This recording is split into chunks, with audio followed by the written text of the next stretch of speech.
अरे, दो परिवारों के आपसी मतभेद को मिटाने के लिए कोई जाता है, लेकिन देशों के मतभेद को मिटाने वाले आज मैंने पहली बार देखे, जिन्होंने ऐसे बड़े बड़े कॉन्फ्लिक्ट्स जिनको बड़े बड़े राष्ट्रपति प्रधानमंत्री अपने देश के समाधान नहीं कर पाए, उसको हमारे महाराज जी जाकर के बस अपनी 2-4-10 मिनट की बातों से समाधान कर दे रहे हैं। ये बहुत बड़ी बात है। और एक बात मैं कहूँ, वाक वज्रम विषसर्ज, वाणी जो है ना वो वज्र भी है, वाणी जो है वो अमृत भी है, वाणी जो है वो विष भी है। सब कुछ वाणी का खेल है।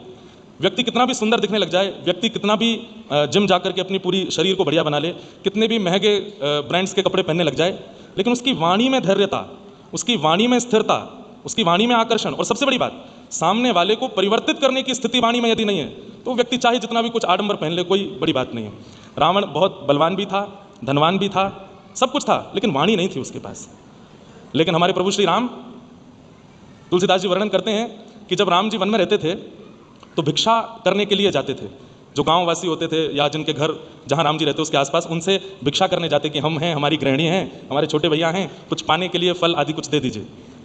तो कई बार दुकान जो लगाते थे भोजन सब्जी की, उनके पास भी जाते थे, और वहाँ गोस्वामी जी कहते हैं कि राम जी उनको कुछ पे करके आते थे। तो किसी ने प्रश्न किया कि वो तो वनवासी थे, उनके पास धन तो था नहीं, क्या पे करते थे? तो गोस्वामी जी कहते हैं मधुर मुस्कान, केवल मुस्काते थे। जैसे सब्जी ली, फल लिए, टमाटर लिए, या जो भी कुछ उस समय पाते थे राम जी वन में, लेने के बाद में सामने वाला देखता था कि ये कुछ देंगे कि नहीं। लक्ष्मण जी कहते क्या दें, कुछ है तो नहीं, वनवासी हैं। राम जी बोले रुको, तुरंत राम जी मुस्का देते, और मुस्काने पर तो वो बोलता कि 50% ऑफ है, आपको देना ही नहीं है। लेकिन 50% भी कहाँ से दें, तो राम जी कुछ बोल देते थे, बोलते ही वो तो फिर 100% डिस्काउंट है, फ्री ऑफ कॉस्ट है, आप ले जाइए। वाणी बहुत प्रभावशाली होती है। और मैंने तो आज एक चीज़ और अनुभव की कि आजकल एंजाइटी, डिप्रेशन, बहुत कुछ हमारे युवा फेस कर रहे हैं, उसके लिए मेडिकेशन होती है।